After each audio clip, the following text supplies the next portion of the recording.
રાજ્યપાલ શ્રી આચાર્ય દેવવ્રતજીના અધ્યક્ષસ્થાને વડોદરા ગામે પ્રાકૃતિક કૃષિ પરિસંવાદ કાર્યક્રમ યોજાયો। દેશની ભાવિ પેઢીને સુરક્ષિત કરવા માટે પ્રાકૃતિક ખેતી અપનાવવી જ પડશે તેવું રાજ્યપાલ શ્રી આચાર્ય દેવવ્રતજીએ જણાવ્યું।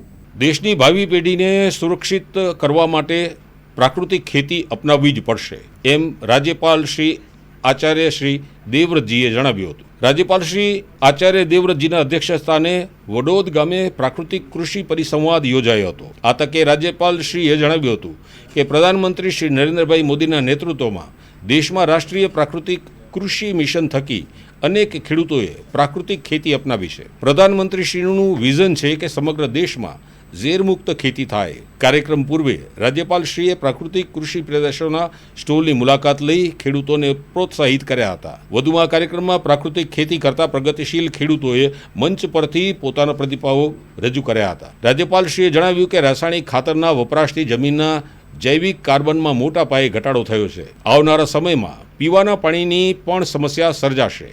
આ તમામ સમસ્યાઓનું સમાધાન પ્રાકૃતિક ખેતીમાં છે। પ્રાકૃતિક ખેતીથી ધરતીમાં ઓર્ગેનિક કાર્બન વધે છે, જમીન પોચી અને ફળદ્રુપ બને છે।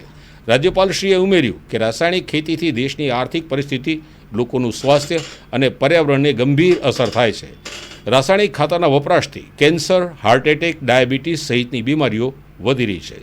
ખેતીમાં યુરિયાના ઉપયોગથી નાઇટ્રસ ઓક્સાઇડ ગેસ પેદા થાય છે, જે કાર્બન ડાયોક્સાઇડ કરતાં 312 ગણો ખતરનાક છે। સ્વાસ્થ્ય ખોરાકની માંગને ધ્યાનમાં રાખીને આજે દેશમાં ફેમિલી ડૉક્ટરની જગ્યાએ ફેમિલી પ્રાકૃતિક ખેડૂતની વધુ જરૂર છે।